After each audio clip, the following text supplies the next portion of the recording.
Auto rickshaw वाले के सस्ते मोमोज।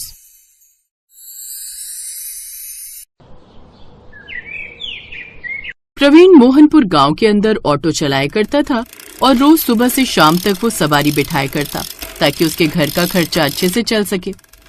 ऐसे ही एक दिन एक औरत उसके ऑटो में बैठती है और कहती है, भाई मुझे बेलापुर गांव ले चलो और ऑटो थोड़ा जल्दी चलाना, मुझे वहाँ जल्दी पहुँचना है। बहन जी, जल्दी का काम तो शैतान का होता है। आपका जल्दी पहुंचने से ज्यादा सुरक्षित पहुंचना जरूरी है। बातें तो बहुत अच्छी करते हो तुम भैया। मैं तो सच बोलता हूँ जी, अच्छी तो अपने आप लग जाती है। ऐसे दिन गुजर रहे थे और एक दिन प्रवीण तेज बारिश में ऑटो चला रहा था, तभी उसका बहुत बड़ा एक्सीडेंट हो जाता है। उसे अस्पताल लेकर जाया जाता है, जहाँ पर उसकी 21 साल की बेटी निधि उसको इस हालत में देखकर कहती है, पिताजी आप तो पहले से ही बहुत समझदार हैं और बहुत संभल कर ऑटो चलाते थे, फिर भी आपका इतना बड़ा एक्सीडेंट कैसे हो गया? बेटा, सामने एक बच्चा खेल रहा था और बारिश में नहा रहा था। उसे बचाने के चक्कर में मैंने ऑटो के साथ पेड़ में टक्कर मार दी और मेरे पैर में इतनी बुरी चोट लग गई। आप बिल्कुल भी चिंता मत कीजिए पिताजी, बस जल्दी से ठीक हो जाइए। मैं माँ को तो पहले ही खो चुकी हूँ, अब आपको नहीं खो सकती। प्रवीण अब अस्पताल से छुट्टी लेकर घर आ जाता है, लेकिन फिर भी उसकी चलने फिरने की हालत नहीं थी।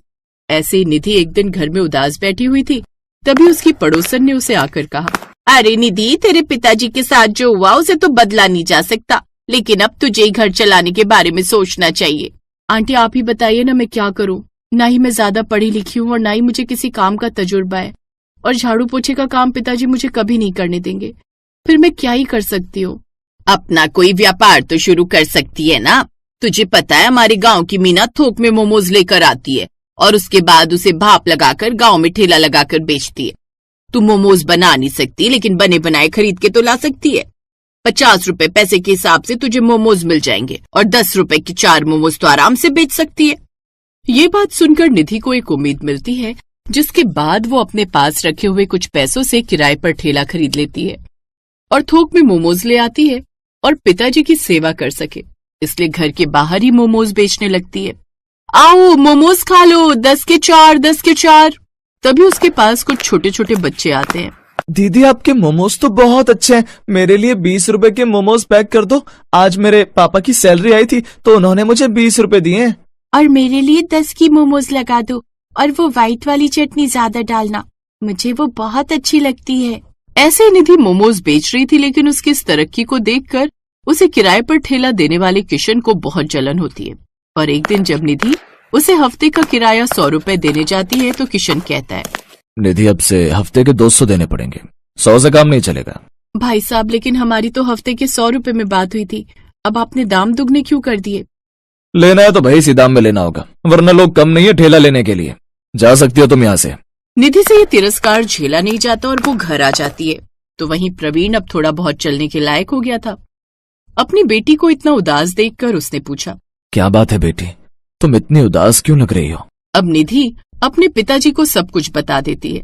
ये सब सुनने के बाद प्रवीण ने कहा, जो इंसान मेहनत करता है वो कभी भी हार नहीं मानता। निधि, तुम्हें उदास होने की बिल्कुल भी जरूरत नहीं है।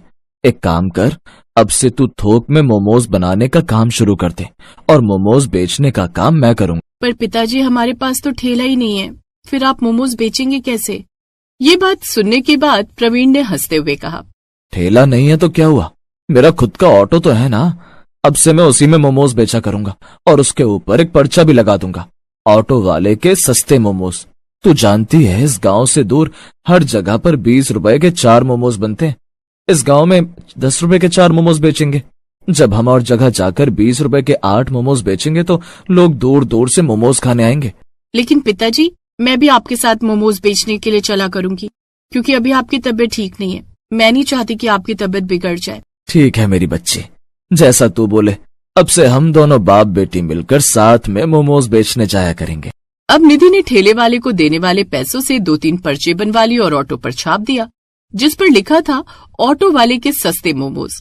और प्रवीण और निधि ऑटो में बैठकर मोमोज बेचने के लिए निकल गए। तभी 2 औरतें उनके पास आई और कहने लगी, अरे भाई, ये तो तुम्हारा बहुत अच्छा तरीका है ऑटो के अंदर मोमोज बेचने का, और वो भी इतने सस्ते। हमारे यहाँ तो 20 के 4 या 5 मोमोज बेचते हैं और तुम तो 20 के 8 मोमोज बेच रहे हो। अरे बहन, इतनी तारीफ करने से पहले उनके हाथों के मोमोज खाकर तो देख ले, पता चले कि हमें पसंद ही ना आए। बहन जी, मेरी बेटी बहुत अच्छे मोमोज बनाती है, आप खाकर देखिए, मुझे पूरी उम्मीद है कि आपको पसंद आएंगे। अब वो दोनों ही औरतें जैसे ही मोमोज खाती हैं तो वो उन्हें बहुत पसंद आते हैं और वो अपने घर के लिए भी कुछ मोमोज पैक करवा लेती हैं। साथ ही वो मोमोज खाकर वहां से चली जाती है।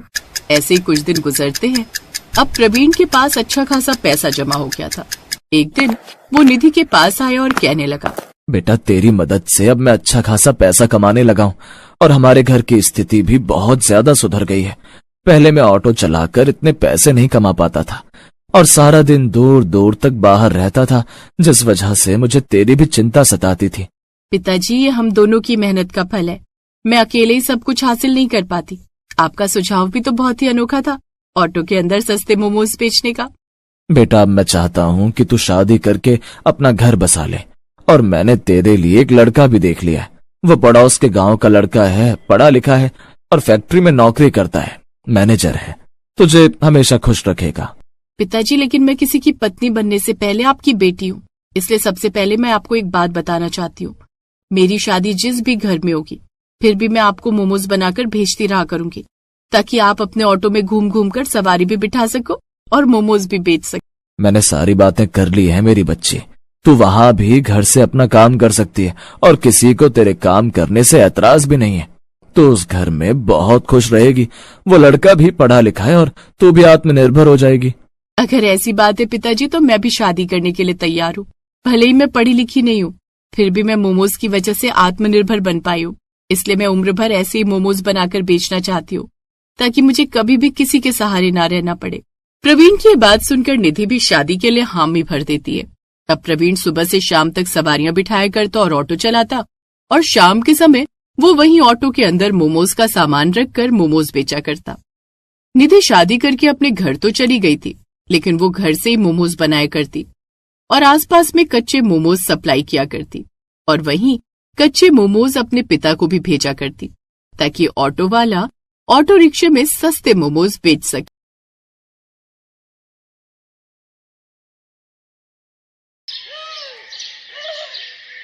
बहू, आज तेरी पहली रसोई है। हमारी झोपड़ी के पीछे चूल्हा बना हुआ है, वहीं पर हम लोग खाना बनाते हैं। सासू माँ, हम लोग भी मिट्टी के चूल्हे पर ही खाना बनाते थे। बताइए क्या बनाना है खाने में? बहू, ऐसा कर, सबके लिए 4-4 रोटी बना ले, मैं तब तक प्याज काट लेती हूँ। तभी वहां पर पायल की ननद मोहिनी आ गई। माँ, आज भाभी पहली बार हमारे घर आई हैं, हम उन्हें प्याज रोटी खिलाएंगे। अब क्या कर सकते हैं बेटा। मोहन घर के बाहर से उनकी ये सब बातें सुन रहा था। उसकी आंखों से आंसू छलक रहे थे। खैर, पायल ने सबके लिए रोटियां बना दी और सभी लोग बैठकर खाना खाने लगे। सभी लोग खाना पीना खाकर सो गए। अगली सुबह मोहन जल्दी उठ गया। उसने अपना बोरा उठाया और बाहर कबाड़ बिनने निकल गया। आजकल लोगों ने कूड़ा कचड़ा तो सड़क पर फेंकना ही बंद कर दिया है। तभी मोहन को एक कूड़ादान दिखाई दिया। लगता है ऊपर वाले ने मेरी सुन ली। सारा कबाड़ मुझे उस डस्टबिन के अंदर मिल जाएगा, जिसमें खाने का ढेर सारा सामान पड़ा हुआ था। अरे वाह, इसमें तो ढेर सारे पराठे, मटर पनीर और चावल भी हैं। ये खाना भले ही जूठा हो, लेकिन खाने में तो सही ही है, अभी खराब भी नहीं हुआ है। मोहन ने सारा खाना बटोर कर अपने पास रख लिया और फिर से अपने काम पर लग गया। धीरे धीरे शाम होने लगी। शाम को पायल की ननद ने उससे कहा, भाभी, आज रविवार का दिन है और हमारे गांव में रविवार को बाजार लगती है, चले मैं आपको घुमा लाती हूँ। हाँ मोहिनी, मैं भी तुमसे यही कहने वाली थी। पायल और मोहिनी बाजार घूमने निकल गए। उनके पास पैसे तो थे नहीं कि वो शॉपिंग कर पाए। बाजार की रौनक देखकर ही वो अपना दिल बहला रही थी। तभी अचानक मोहिनी एक मोमोज के ठेले को बहुत ही ध्यान से देखने लगी। क्या हुआ मोहिनी, तुमको मोमोज खाना पसंद है क्या? भाभी, आज तक हमने कभी भी मोमोज नहीं खाए, बस देखकर ही मन बहला लेते हैं। चलो ठेले के पास चलते हैं, मोमोज की महक भी ले लेंगे। हाँ हाँ भाभी, ये आपने बिल्कुल सही कहा। दोनों ननद भाभी मोमोज के ठेले के पास जाकर खड़े हो गए। ये दोनों बस खड़ी थी। तभी ठेले वाले ने कहा, हाँ बहन जी, कितने प्लेट मोमोज लगा दूं? अरे नहीं भाई साहब, हम तो बस देख रहे थे कि मोमोज बनते कैसे हैं। हमारे पास मोमोज खरीदने के लिए पैसे नहीं है। शाम हुई नहीं कि तुम जैसे भिखारी तुरंत भीख मांगने आ जाते हो। चलो निकलो यहाँ से, यहाँ कुछ नहीं मिलेगा फ्री में। चाचा, पागल हो गए हो क्या? हमने आपसे कब भीख मांगी? मोहिनी, चलो यहाँ से, इनसे बहस मत करो। हमारे पास पैसे नहीं और फालतू में यहाँ खड़े हैं तो उन्हें ऐसा ही लगा होगा कि हम भिखारी हैं। पायल और मोहिनी उसी वक्त मार्केट से अपने घर की तरफ पैदल ही चल पड़ी। मोहिनी, मैंने मोमोज बनाने का तरीका उस ठेले वाले का देख लिया था। अगर मुझे मोमोज बनाने का सामान मिल जाए तो मैं उससे भी स्वादिष्ट मोमोज बना सकती हूँ। क्या बात है भाभी, आप तो बड़े तेज हो।